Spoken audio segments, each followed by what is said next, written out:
I'm Laura Ingraham, and this is the Ingraham Angle from Washington at the end of our first week at 7 p.m. Have you had fun? We have. Well, tonight we bring you yet another exclusive, the GOP lawmaker who received an endearing voicemail after voting against sex changes for minors. You big fat-headed mother. I can't wait to read your name in the obituary. Isn't that sweet? Well, we'll get to that a little later. But first, campaign by trials. That's the focus of tonight's angle. All right, it's happening again, and it's even worse than, let's say, 6 months ago, because now President Biden knows that we know that he knows he's losing it. Every time I hear hail to the chief, I turn around and say, where is he? Oh, I know who owns this place. Thank you. That bird right there, that pigeon.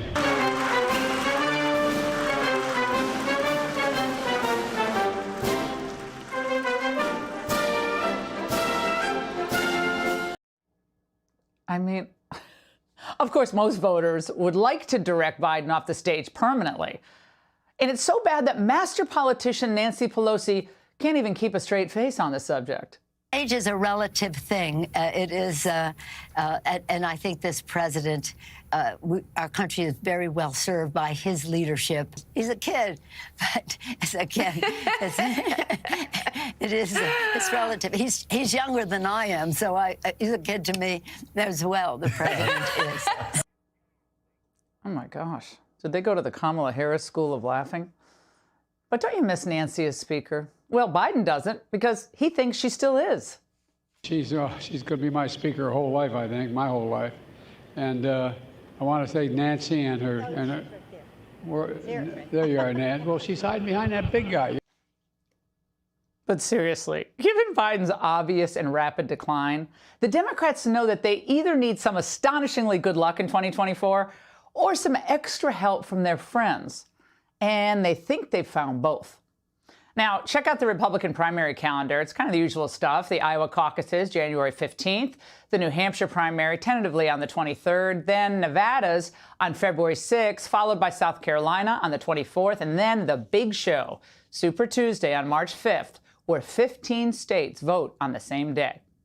But wait, about 3 weeks later, on March 25th, the campaign halts for Donald Trump, because that's when prosecutors working with New York DA Alvin Bragg will be beginning opening arguments in the hush money case, charging 34 farcical felony counts of falsifying business records. These are felony crimes in New York State, no matter who you are. We cannot and will not normalize serious criminal conduct. Virtually everybody that has looked at this case, including rhinos and even hardcore Democrats, say there is no crime and that it should never have been brought. Yeah, why don't we try actually arresting people who are violent criminals in New York?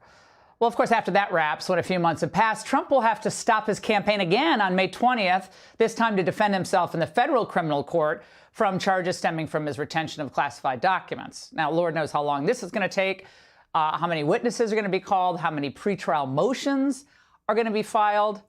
And by the way, this isn't even accounting for what looks like a Trump indictment coming out of Fulton County, Georgia, which, by the way, the indictment may be handed down next month. A report today that the president could face racketeering charges for alleged election interference.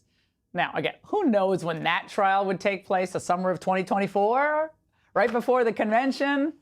Talk about election interference. Absurd. Now, the regime media is going to cover all of this 24/7 with kind of an O.J. Simpson-style tabloid commentary. After all, it's historic. You know, during these riveting legal dramas, why would Biden, the president, need to answer for his record? Or campaign much at all, for that matter? We know how Biden's cheering section's going to react. There's never been the kind of rampant criminality and insanity that we saw in the Trump presidency. Republicans are going to be dealing with a guy that has 4 or 5 indictments against him. Is Trump going to all of a sudden come up with a new policy that's going to all of a sudden take those suburban voters in Philadelphia and make them forget January 6th and make them forget the possible 4 indictments? Every trend is starting to percolate in that direction that is pro-Biden. Now, it's obvious that the Democrats think the trials, once underway, are going to wound Trump. Now, that may be a fool's projection, but nevertheless, they've done their own work here, and they think Biden's best chance of winning will be if Trump is the GOP nominee. A new Monmouth poll, they hope, is an accurate reflection of voter sentiment, with Trump upside down 63 to 36, unfavorable to favorable. Okay, but where's Biden's numbers? Well, that's nothing to write home about if you even believe this poll. 55% disapprove of his job performance in the CNBC poll. And on the economy, the number one issue on voters' minds, he has a lame 37% approval rating. And to me, that seems way too high. Now, can you imagine where Biden's numbers would be if the press actually reported on then Vice President Biden's alleged solicitation of $10 million in bribes from the Burisma CEO? Or if they covered the rank corruption at the Biden DOJ or FBI? Or if they really dug into Biden's retention of classified documents near the Corvette? Or were the slightest bit curious about who left the cocaine at the White House? Now, Biden would be so low in the polls, the Democrats would force him off the ticket. But if all else fails, if the endless indictments of Trump don't do the job, Democrats could have another trick up their sleeve. And naturally, the CIA is involved. Remember, they're only here to protect the vote, of course. How are you feeling about election security in 2024? Something we take very seriously. I think the interagency cooperation on those issues is a lot stronger than it was in 2016. Are you seeing like red warning lights, though, the way in hindsight we should have before 2016? No, we're trying to anticipate a lot of those concerns right now so we don't get to the point of, red warning lights. What is the CIA's role if the greatest threat to our security is our domestic politics? What we have tried to do is organize ourselves in a way where we can contribute to that better interagency coordination. Interagency coordination? Doesn't the CIA director, by the way, have more important things to do than go to the Aspen Institute? Well, does he mean interagency coordination to prevent Donald Trump or anyone who thinks like him from becoming president? Like, given what the FBI and the intel community did with the Mueller investigation, you can see why folks would wonder about that. Now, enter Ron DeSantis. It's no secret that the Florida governor has been struggling, trailing Trump by big margins and burning through cash.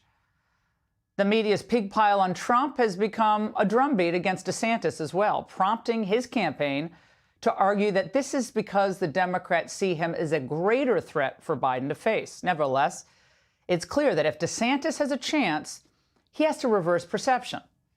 The Miami Herald is reporting that his support among voters with a college degree, we're talking about DeSantis here, who were key to his winning the nomination, they're leaving his campaign in droves. From 51% support in February to 29% support now. That's a 22-point decline, the largest drop in a recent Quinnipiac survey. But is an investigation into, Bud Light's ties to trans activist Dylan Mulvaney the way to stem that bleed of college-educated voters? Well, that's what DeSantis announced yesterday. At the end of the day, there's got to be penalties for when you put business aside to focus on your social agenda at the expense of hardworking people. Well, it's Friday, so what the heck? I'm going to offer my free advice to both Trump and DeSantis. Both will probably be unhappy, but there you have it.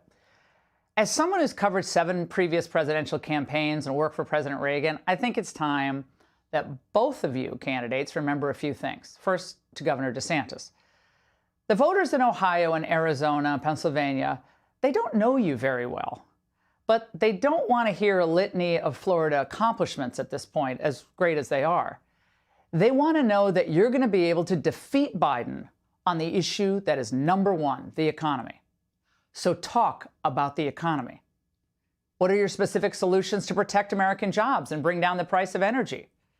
Smile also. Have fun out there. Don't be afraid to show your personality. And ask the people what's on their minds. I promise you it will not be Disney or Bud Light. And as for President Trump, keep your eye on the prize, 270 electoral votes. Everything you say, everything you do should be geared to winning in the states you need to win. This should be a 50-state campaign for America. Attacking popular Republican governors or senators in battleground states is more than unwise. It's self-destructive. Why do it? Voters in a general election want to vote for a winner, not a whiner. So please, for the love of God, stop talking about 2020. That will not bring a single voter out to support you who didn't support you before. You need to grow the pot, not shrink it. Be magnanimous and be the elder statesman that Biden is not, obviously capable of it. That will reassure people. And look, your policies worked before, they're going to work again. The Democrats are banking on these trials, and they're banking on a distracted electorate to pull Biden over the finish line. Hey, guys, let's not let them get away with that. And that's the angle. Hey, Sean Hannity here. Hey, click here to subscribe to Fox News YouTube page and catch our hottest interviews and most compelling analysis. You will not get it anywhere else.